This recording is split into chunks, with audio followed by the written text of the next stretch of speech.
Welcome back to Paul's Tech News, the only show on the internet where you can get your tech news raw and unfiltered, with active cultures and congealed chunks of God knows what mixed in. It goes down smooth though, which is an especially good thing this week as there's a lot to cover, from NVIDIA's unannounced RTX 50 Super GPUs getting unlaunched, delayed, to Intel maybe finally being about to launch the Arc B770, to Thicc warnings and the resolution of the Windows SSD murder mystery. It's mid-September, I'm out of beer again, and it's time for Tech News. Excellent!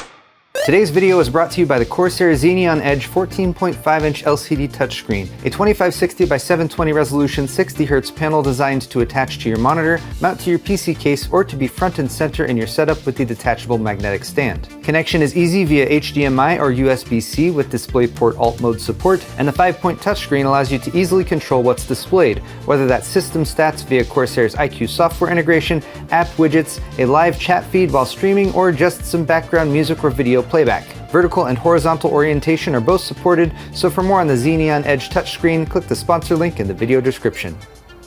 The NVIDIA RTX 50 Super GPUs, which NVIDIA hasn't even had the decency to officially announce despite many media outlets claiming they would debut before year's end, have been delayed. And you have to use air quotes when you say delayed because products that never had a launch date cannot have that launch date pushed back, in the same way that you cannot kill that which has no life. The more likely announcement date of such GPUs is CES in January 2026 per VideoCardz, who only publishes the choicest and most well-marbled GPU leaks on their site, such as this tweet from Hongxing 2020 referencing the aforementioned delay.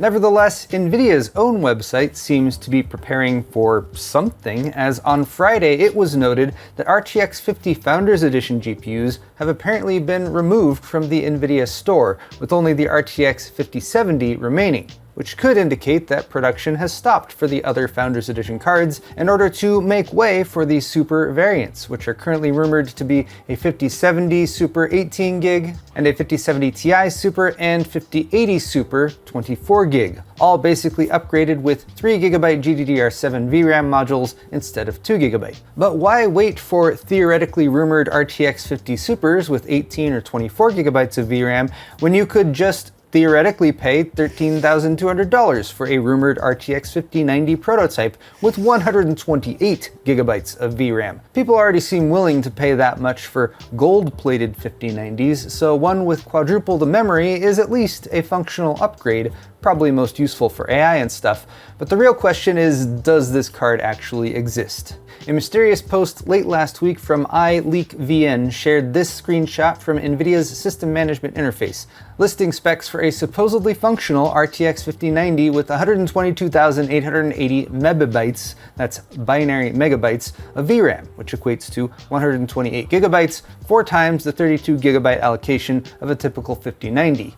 But how? Normal 5090s have 16 2GB GDDR7 modules on one side, and even a maxed out RTX Pro 6000 Blackwell workstation card that uses the newest 3GB modules, dual-sided, 16 on the front and 16 on the back, as shown by Gamers Nexus, tops out at 96GB.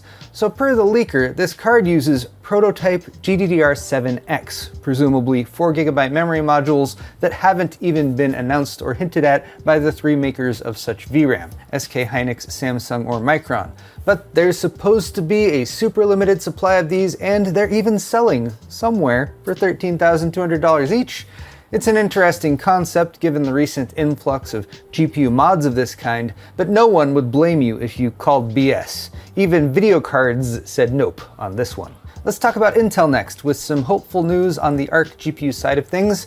The Battlemage B770 may be nearly upon us, as references to the BMG G31 GPU it is based on were spotted in shipping manifests this week. Now, these shipping manifests were actually dated June 11th, and as RawMango points out, the time gap for the first Battlemage desktop GPU, the B580, was about 2.5 months from the shipping manifest entry to launch. So June, July, August, mid-September? It seems like we've gone a bit over that time frame, but these are just guesses after all. Still, the C32 in the manifest seems to indicate that the B770 will have 32Xe2 cores for 4096 shader units, and it's also expected to have 16 gigabytes of VRAM on a 256-bit bus, PCIe Gen 5 support, and a cache bump versus the A770. Now that Intel's drivers have matured a bit and the B580 has settled back down to MSRP, it is a solid GPU to recommend for $250. So hopefully the same applies to the B770, and Intel can manage a competitive price to performance balance to put some pressure on the entry-level 16 gig cards from NVIDIA and AMD, the RTX 5060 Ti, which is at $430 right now, and the RX 9060 XT, which is currently going for about $380. There's less Intel optimism on the CPU side of things, unfortunately though, as next-gen Nova Lake is still a ways off, but that doesn't mean Intel has run out of ways to innovate in the short term. Just take a look at the recently launched Core i5-110, a 6-core CPU designed to anger anyone who follows their processor family naming scheme too closely. Simply put, the Core i5-110 is actually a Core i5-10400, which launched for the LGA 1200 socket in 2020. Yes, it's still LGA 1200, and yes, that means it's part of the Comet Lake S family, which was manufactured on the 14nm plus node, meaning we can extend that joke even a bit further and now say Intel was stuck on 14nm for 15 years instead of 10.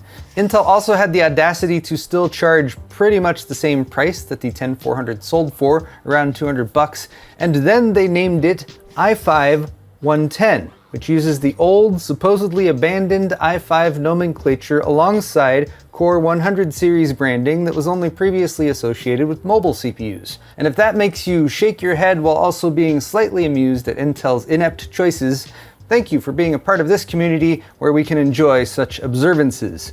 I have a feeling this one would be kind of lost on most of the general public. Speaking of things the general public wasn't meant to experience, the brisk and tantalizing sensation of tech briefs.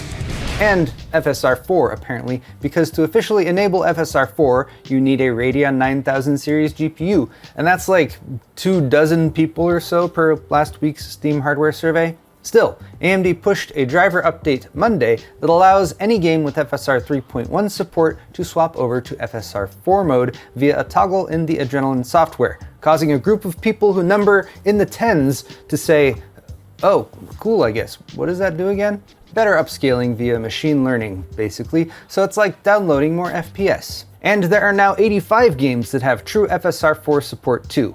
So while all the RX 9000 series GPU owners in the world aren't here in this room with me, they could be. They totally fit. And I know, they'd all be smiling. Speaking of 85 games with FSR4 support, Borderlands 4 that launched this week is one of those, and it's a damn good thing apparently too. The Unreal Engine 5 title looks quite good, but is also quite demanding, leading some PC players who thought their rig would be up to snuff to leave negative reviews with accusations of a poorly optimized rush to launch, as is all too common these days. The mostly negative initial review wave has now been tempered to mixed, but if you want to play Borderlands 4 on the highest badass visual quality setting, you'll need something like a 4070 Ti or better for 60 FPS at 1080, a 4090 or 5090 basically for 1440, and at 4K even the top GPUs can't get past 30 to 40 FPS. Dropping the quality or enabling upscaling via XeSS, DLSS, or FSR improved things, as did a 2.7GB post-launch patch that also helped with those crashing problems, and there's some hope for future optimizations to squeeze out more frames. But I'm glad when I built my brother-in-law Alex a new PC, I built him a top-end 5090 system, since I know this is on his playlist. So if your PC is up to the task, have fun looting and shooting in Borderlands 4. Next, we have a PSA for those who own the thickest of AIO CPU coolers, the Hyte Thicc Q80 Trio that recently launched, which is now being recalled after Hyte received numerous leak reports from buyers who found stained packaging before they even installed it. Sounds to me like some fragile internal component was damaged during transport, but I'll refer to Hyte's press release. A fragile internal component is susceptible to damage during transport. Must be tough to repair though, as Hyte is ceasing sales and issuing refunds, so no replacement is immediately available. On the plus side, slightly less thick Hyte customers who own the Thicc Q80 can rest easy, as those AIOs are not affected. Speaking of hardware failures, last week there was a hubbub about SSD failures supposedly caused by a Windows update, and Pitchfork sales increased as fingers were pointed at yet another Microsoft blunder. But lo, it was apparently not the fault of Microsoft, as the conditions to cause failure were difficult to replicate, and after further analysis by China-based hardware enthusiast group PCDIY, a popular SSD controller made by Phison now seems to be at the root of the issue. For some reason, multiple manufacturers, including Corsair and Quanta, shipped SSDs with unfinalized pre-launch firmware for the Phison PS5026 E2652 controllers they used, and a Windows 11 24H2 patch released in August triggered crashes in drives with that firmware. So with presumed apologies to Microsoft, the follow-up question is, do any of my or your SSDs have that firmware? Manufacturer websites should have more info for your specific drive, or you can check the description of this video for links to SSD utilities from the major SSD manufacturers that can ID the drives and update the firmware if necessary. And a big shout out to PeakHippocrazy for conveniently posting that list to Reddit. But there you have it guys, tech news for the week, and if you liked it, click that like button or leave me a comment down below. While you're down there, all of the articles that I talked about today are linked in the video's description if you're interested, and you can check out my store at paulshardware.net for high quality merchandise like t-shirts, hoodies, beer sets, and more. Subscribing to my channel is always a good call too. Thanks again everyone, and we'll see you next week.